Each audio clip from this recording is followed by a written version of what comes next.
कहानी है अंदरूनी तूफान। आज सुलभा नहीं आई थी। शायद बीमार पड़ गई होगी। उसने नोटिस किया था कि ऑफिस में उसकी माँ आ रही थी। उसी से पता चल सकता है कि क्या बात है। वह अजीब पेशों पेश में है कि पूछे कि न पूछे। उसे संकोच खाए जा रहा था कि उसकी माँ पता नहीं क्या अनुमान लगाए। लक्ष्मीबाई ने भी अपनी तरफ से उसे कुछ नहीं बताया सुलभा के न आने के विषय में, परंतु उसे खबर करना चाहिए था। क्या पता उसने यह काम छोड़ दिया हो। वह कहीं से इस काम के लिए नहीं बनी लगती थी। वह हीरोइन सी लगती थी और अपने को मानती भी थी। लैट्रीन और बाथरूम की सफाई नहीं हो पा रही थी। वह खुद ये काम नहीं कर पाती है। अजीब सी घिन लगती है। ये काम उसे अपना नहीं लगता। ये काम इन्हीं लोगों के बस का है। लक्ष्मीबाई से पहले उसने कहा था, परंतु लक्ष्मीबाई ने कहा था, मुझे तो फुर्सत नहीं है। उस समय तो मैं ऑफिस की सफाई करती हूँ। हाँ, अपनी लड़की को भेज दिया करूँगी। वह सुबह सुबह आपका काम निपटा दिया करेगी। तब से आदत बन गई है उसे देखने की। सुलभा रोज आती है, लैट्रीन की सफाई करती है और साथ में अपने आप बोनस के रूप में बाथरूम और बरामदे की भी सफाई कर जाती थी। उससे सफाई करवाने से ज्यादा उसे देखना और बातें करना ज्यादा अच्छा लगता था। वह सांवली खूबसूरत और नाजुक थी और उसमें गजब का आकर्षण था। 19-20 वर्ष की वह लड़की किसी को भी लार टपकाने के लिए विवश कर सकती थी। मकान मालिक का परिवार यदि ऊपर से झांक न रहा होता था तो वह कुछ देर रुक कर वह उससे बतियाती भी थी। बतियाती तो कुछ कम, उसकी बातों पर मुस्कराती ज्यादा थी। इन दिनों उसका मन कहीं लग नहीं रहा था। उसे सुलभा सता रही थी। ऑफिस, घर और बाजार हाट सब निरर्थक प्रतीत हो रहे थे। रात का खाना भी वह बेमन से यंत्रवत खाकर जल्दी ही घर आ जाता था। वह खोया खोया सा था, अपने आप में डूबा। नींद लेने की असफल चेष्टा करता रहता। वह नींद में है या स्वप्न में है, कल्पना लोक में है या आभासी दुनिया में है, या वास्तविकता से दो चार हो रहा है, कहना मुश्किल था। वह बेखुदी में था। आकृतियां बन बिगड़ रही थी। इन बनती बिगड़ती आकृतियों और दृश्यों में अनिवार्यतः सुलभा जरूर थी। अचानक उसकी नींद खुली या वह सपने में था। आवाज आ रही थी, झाड़ू चलने की आवाज। कोई लैट्रीन साफ कर रहा था। पानी कौन दे रहा था सफाई के लिए? दीपक ही हैंड पंप से पानी निकालकर सफाई के लिए उड़ेलता था। इतनी रात में कौन है?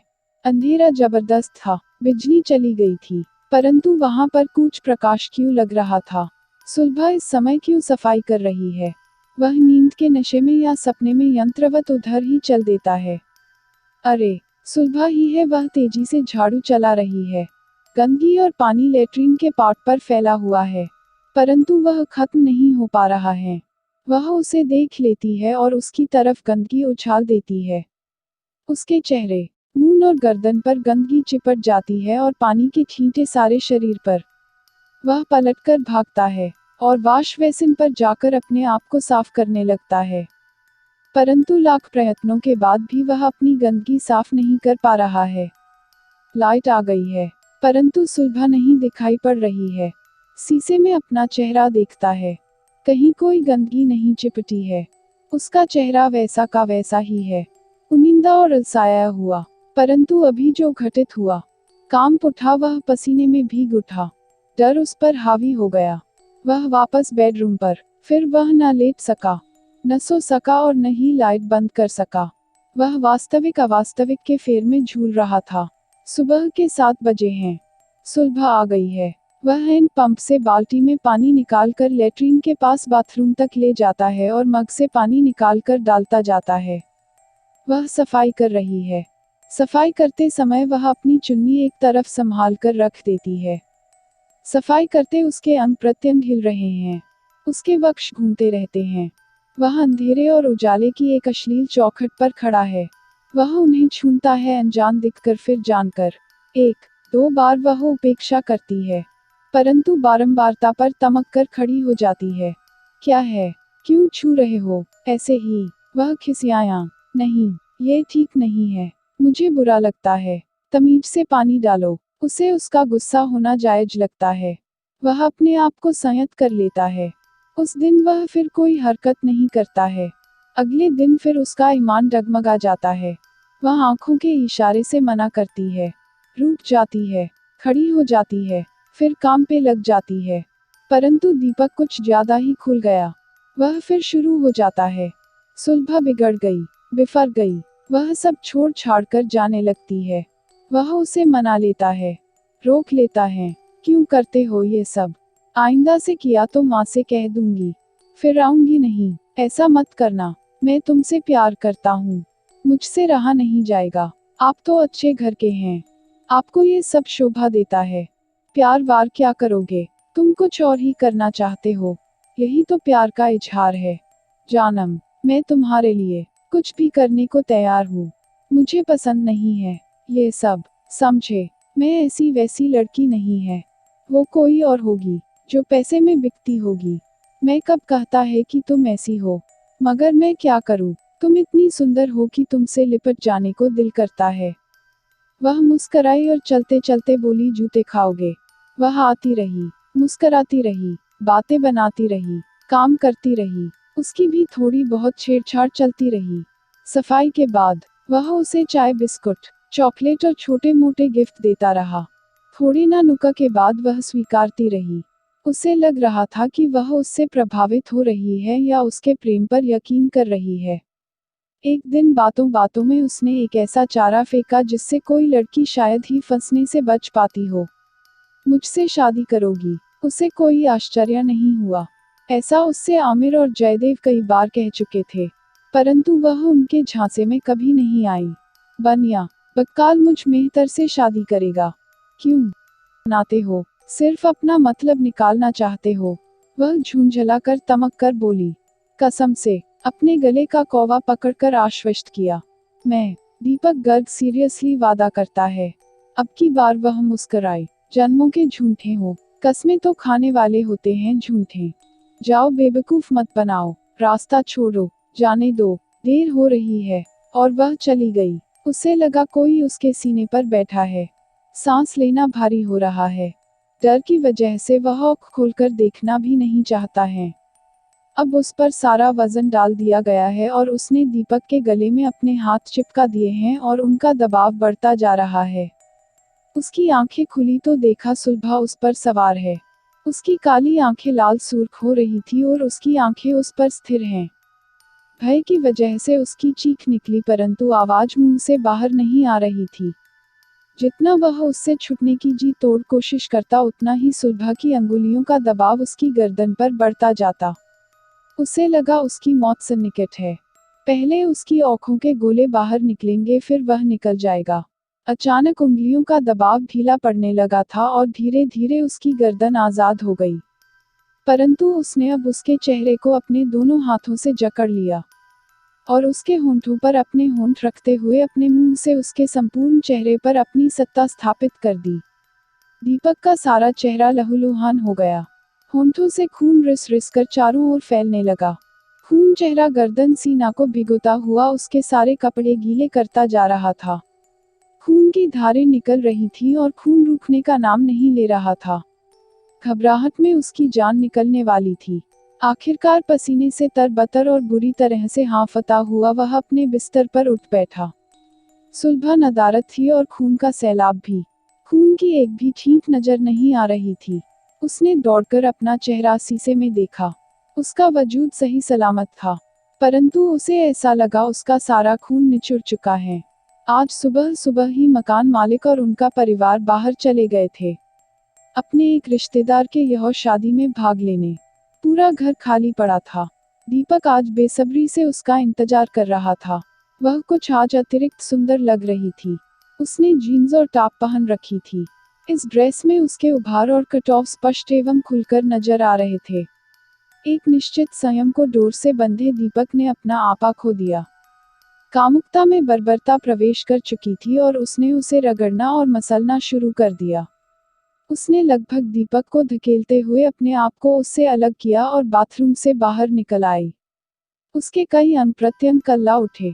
अविश्वसनीय और अप्रत्याशित घटनाक्रम में उसके अंतःकरण को छील दिया था और उसकी निजता और अस्मिता को चोट लगी थी। दुख और अपमान से उसके आंसू निकल पड़े। आज ही मैं माँ को तुम्हारी सारी करतूत बताऊंगी। अब से शर्तिया यहाँ नहीं आने वाली। माँ तुम्हारा सारा कच्चा चिट्ठा ऑफिस में बताएगी। और तुम्हें वहीं जलील करेगी और तुम्हारी शराफत बेनकाब करेगी। उसकी आवाज में चीख और तेजी नहीं थी, परंतु उसका लहजा हिकारती था। वह बाथरूम में खड़ा, हाथ जोड़कर मौनन क्षमा याचना कर रहा था। अभी नीरव भैया को भेजती है, वह तुम्हारी वह धुनाई करेगा कि तुम्हें छठी का दूध याद आ जाएगा। जरा सी छेड़छाड़ पर जब उसने आमिर और जयदेव को हॉस्पिटल की सैर करा दी तो तुम कहाँ ठहरते हो? वह बिसुरते और बिफरते हुए चली गई थी और उसे छोड़ गई थी पश्चाताप के जंगल में विचरते हुए और संभावित प्रलय की आशंका से दो चार होते हुए। अरे यह क्या? सुलभा एकदम नंग धड़ंग उसके बेड पर लेटी हुई है। उसके शरीर में एक भी चिट नहीं है। वह साइड से लेटी हुई उसकी तरफ देखकर मुस्कुरा रही है। उसकी मुस्कुराहट में आकर्षण और आमंत्रण है। वह एकटक उसे देखे जा रहा है। वह उसे आंखों से लील रहा है। वह उसे छूना चाहता है, उसकी खूबसूरती महसूसना चाहता है, परंतु कोई हिचक उसे स्थिर और अविचल किए है। अब उसने करवट ले ली है और सीधे हो गई पीठ के बल। उसके सारे सामान खुले पड़े हैं। वह उसे उंगलियों के इशारे से अपनी ओर बुलाती है। वह आवेग में अपने सारे वस्त्र उतार देता है और वह भी सुलभा की प्रतिरूप बन जाता है। यौनिकता उसे आमंत्रित करती है और वह उसके ऊपर कूद पड़ता है। परंतु ये क्या? सुलभा अदृश्य हो गई और बिस्तर पर पड़ा कराह रहा है। उसे चोट लगी है, एक ऐसी चोट जो कहीं नजर नहीं आ रही है। वह दर्द से बिलख रहा है और विस्मित और अचंभित है, और वह एक तरफ खड़ी खिलखिला रही थी, व्यंग और परिहास की हंसी। उस दिन कोई हादसा नहीं हुआ। उसने उस दिन भगवान को अनवरत याद किया, संभावित विपदा से उसे बचाने के लिए। भविष्य में इस तरह का कोई भी प्रयास न दोहराने का भीषण संकल्प किया। यही नहीं मनसा वाचा कर्मणा तीना रूप से अपने को शुद्ध करने का प्रकल्प। अगले दिन सुलभा की जगह नीरव सफाई करने आया तो सोचा, जरूर आज उसे हॉस्पिटल का मुंह देखना पड़ेगा। परंतु कुछ भी ऐसा नहीं गुजरा जिसकी आशंका से वह ग्रसित था। उसे नीरव सीरियस लगा। उसने उससे कोई बात नहीं की। उसने अपना काम निपटाया और चलता बना, और उसे छोड़ गया उधेड़बुन में जूझने की। सुलभा ने कल की घटना घर में बताई कि नहीं? अगर बताई तो सब कुछ इतना शांत क्यों है? कोई घातक प्रतिक्रिया क्यों नहीं हो रही है? वह झूल रहा था शंका कुशंका, कयास, अनुमानों के बियाबान जंगल में।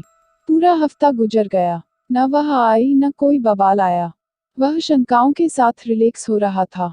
अगले हफ्ते से सुलभा फिर काम पर आने लगी, परंतु बेहद चौकन्नी और तेज। मिनटों में काम निपटाया और बगैर उसकी तरफ मुखातिब हुए घर से बाहर।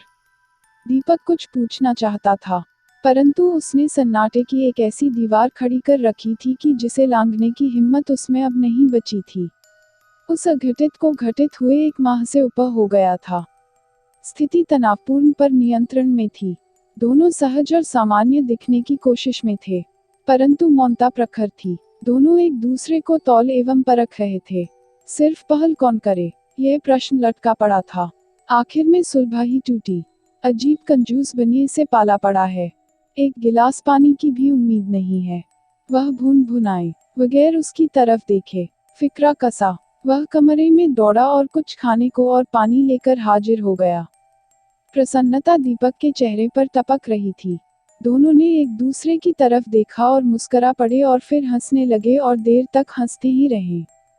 आगे के दिन पूर्ववत आकर्षक हो गए थे, परंतु वे दिन स्वादहीन, रंगहीन और स्पर्शहीन थे। आगे की कहानी देखिए अगले भाग में।